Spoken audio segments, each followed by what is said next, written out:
Alors, aujourd'hui, on plonge dans le monde du foot, mais avec une approche un peu spéciale. Ah oui, pas d'analyse de match cette fois. Non, pas de longue bio non plus. Plutôt un gros plan, un zoom sur une info. Une seule info, très courte, qui nous a interpellés. D'accord.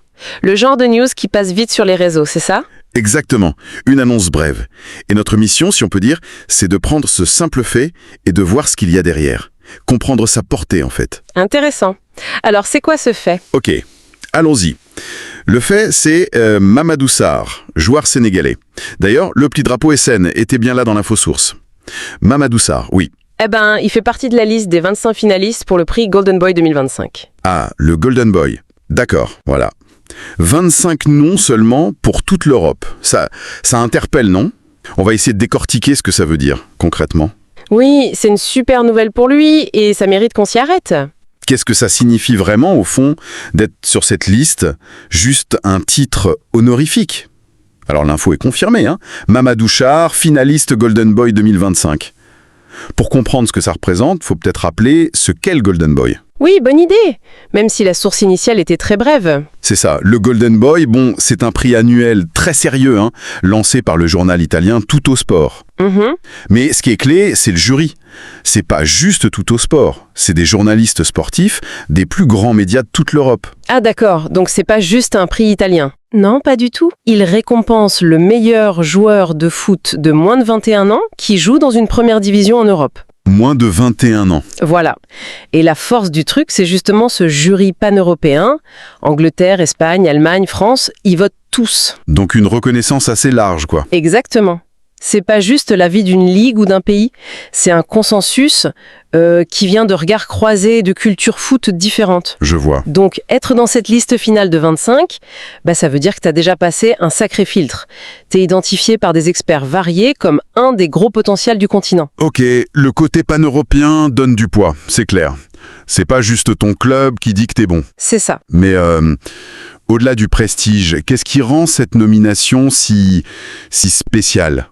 Pourquoi cette liste fait autant de bruit chaque année, plus que d'autres reconnaissances pour les jeunes? Il y a plusieurs choses.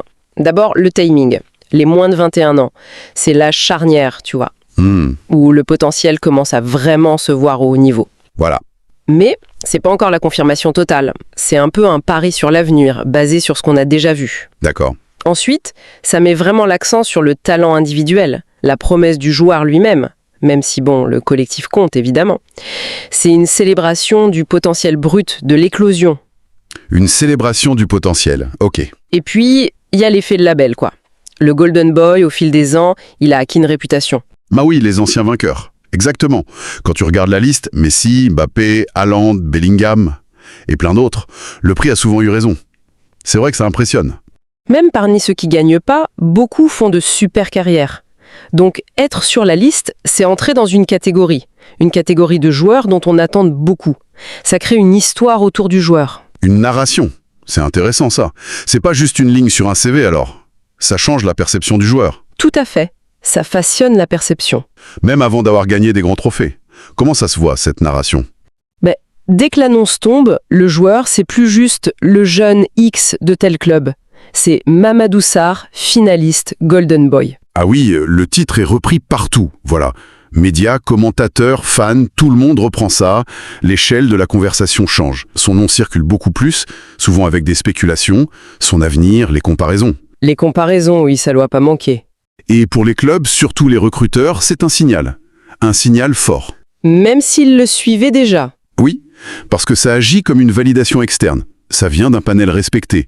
Ça peut confirmer leur propre avis ou attirer l'œil s'il n'était pas tout en haut de leur liste. Et ça peut jouer sur sa valeur sur le marché? Potentiellement. Ou du moins, ça intensifie l'intérêt, la surveillance de ces matchs, clairement. On voit bien l'effet boule de neige, plus de médias, plus d'attention des clubs. Mais est-ce que c'est toujours positif, cette lumière soudaine? Très bonne question. J'imagine, pour un gamin de moins de 21 ans, être catalogué un des 25 meilleurs espoirs d'Europe, la pression doit être énorme, non? Il n'y a pas un risque que ça se retourne contre lui? C'est exactement ça. C'est le revers de la médaille. Oui, la pression monte en flèche. Carrément. Il doit le sentir sur le terrain. Ah oui.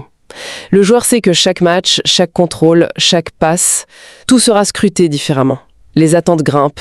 Médias, supporters, même dans son club parfois. On attend qu'il justifie ce statut en gros. Voilà. Pour certains, c'est un moteur, une motivation de plus pour prouver qu'il le mérite. Et pour d'autres? Pour d'autres, ça peut être lourd à porter. La peur de décevoir, le poids des comparaisons constantes. Surtout s'il a un coup de moins bien, ce qui arrive. Exactement, c'est normal dans le développement d'un jeune. Gérer cette nouvelle notoriété, cette pression en plus, ça fait partie de l'apprentissage du très haut niveau. C'est pas juste une question de pied alors? Ah non, c'est aussi le mental, la force mentale, l'entourage. C'est crucial à ce moment-là. Donc cette nomination, c'est à la fois une forme de consécration précoce, mais aussi un vrai test de caractère. C'est ça. Ça valide ce qu'il a fait jusque-là, mais ça rend la suite peut-être plus dure, plus exigeante. C'est fou comme une simple place sur une liste peut avoir autant d'implications. Vraiment fascinant. Absolument. Et attention, il faut aussi relativiser un peu. Ah oui. Être finaliste, c'est une photo à un instant T. Ça reconnaît le talent, les perfs jusqu'à ce moment-là. Mais ça garantit rien pour l'avenir. Le foot est imprévisible. Exactement. Le foot est plein d'exemples de finalistes Golden Boy qui n'ont pas eu la carrière stratosphérique attendue. Blessures, mauvais choix de club, adaptation difficile, ou simplement d'autres qui ont explosé plus tard. Et à l'inverse, des légendes du jeu n'ont jamais été sur cette liste. Donc c'est un indicateur, mais pas une boule de cristal. Voilà. Un indicateur intéressant, un marqueur de potentiel reconnu à un instant donné, mais c'est pas une science exacte, ni une prophétie qui se réalise toute seule. C'est la performance sur la durée, sur le terrain, qui reste le juge final. Bien sûr. Mais bon, on peut pas nier que cette nomination, ça ouvre des portes et ça change la perception. Indéniablement. C'est une nuance très importante. C'est pas un ticket d'or, mais un coup de projecteur qui peut accélérer les choses, en bien ou en mal. C'est une bonne image, oui. Si on revient à Mamadou Sarr, et au fait qu'il soit sénégalais, est-ce que sa nationalité, ça ajoute quelque chose de particulier à cette nomination? Ah oui, certainement. Pour le Sénégal, avoir un joueur dans les 25 finalistes du Golden Boy, c'est une fierté nationale, j'imagine. Oui, ça doit rayonner au pays. Ça met en lumière la qualité de la formation sénégalaise, ou des filières qui permettent aux talents d'éclore et d'atteindre ce niveau en Europe. Ça peut être une inspiration énorme pour les jeunes là-bas, leur montrer que c'est possible. Un modèle en quelque sorte. Exactement. Et puis, dans un foot toujours plus mondialisé, voir des talents africains briller comme ça en Europe, être reconnus par des prix aussi prestigieux, c'est un symbole fort. De la diversité du foot mondial. Voilà, de sa richesse. Ça renforce l'idée que le talent, il n'a pas de passeport et que les recruteurs doivent regarder partout. Et pour Sarr lui-même. Pour Mamadou Sarr, il va sans doute sentir qu'il porte un peu les espoirs, l'attention de tout un pays.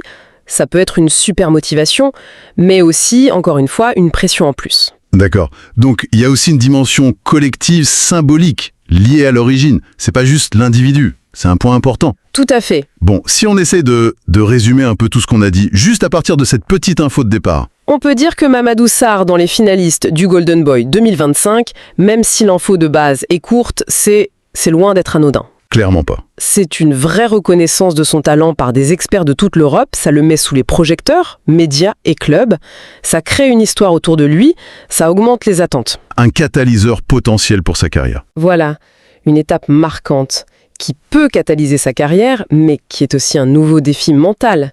Et sa nationalité sénégalaise ajoute cette dimension de fierté, d'inspiration nationale. C'est très clair. Ça montre bien comment une seule ligne d'info, quand on creuse un peu, révèle tout un monde. L'écosystème du foot de haut niveau, c'est dynamique. C'est tout à fait ça. C'est un bon exemple de comment fonctionnent ces mécanismes de reconnaissance. Ils sélectionnent, ils mettent une étiquette, ils orientent l'attention. Ils influencent les trajectoires. Ils déterminent pas l'avenir à coup sûr, non, mais ils influencent fortement les chemins possibles et la façon dont on perçoit, dont on valorise le talent à un moment clé. Bien compris. Donc, pour résumer l'essentiel avant qu'on termine, l'info clé, c'est Mamadou Sarr, sénégalais, parmi les 25 finalistes du Golden Boy 2025. Simple, mais lourd de sens. Précisément. Et pour ceux qui suivent le foot, son évolution.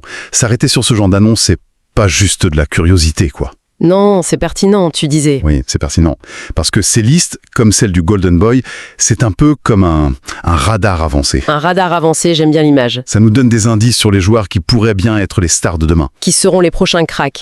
Qui va enflammer les stades. Souvent, leurs noms apparaissent d'abord là. C'est une sorte de présélection des talents émergents. C'est ça, une fenêtre entrouverte sur ceux qui pourraient redéfinir le jeu. Suivre ces nominations, c'est pas juste voir qui gagne à la fin. C'est observer toute la promo, en quelque sorte. C'est une excellente façon de voir les choses. Ça donne envie de suivre le parcours de Sarr, bien sûr, mais aussi des 24 autres. Et ça m'amène à une dernière pensée, pour ouvrir un peu. Basier. Vu qu'on n'a pas beaucoup d'infos spécifiques sur Sarr ou l'édition 2025, on a beaucoup parlé de l'impact de la nomination sur le joueur, sur sa perception. Mais je me demande, ces prix comme le Golden Boy, est-ce qu'ils font que refléter un talent qui existe déjà, ou est-ce qu'ils contribuent activement à le construire ? Question intéressante. L'œuf ou la poule ? Voilà. Est-ce que le simple fait d'être nommé, d'avoir ce label, ça crée pas des opportunités, une confiance, une dynamique qui n'existerait peut-être pas sinon, et qui influence la suite autant que le talent brut ? C'est une vraie question sur le star system du foot en fait. Qu'est-ce qui pèse le plus lourd pour façonner l'élite ? Le talent pur ou la reconnaissance précoce et tout ce qu'elle entraîne ? Vaste sujet, sur lequel on pourrait sans doute discuter encore longtemps.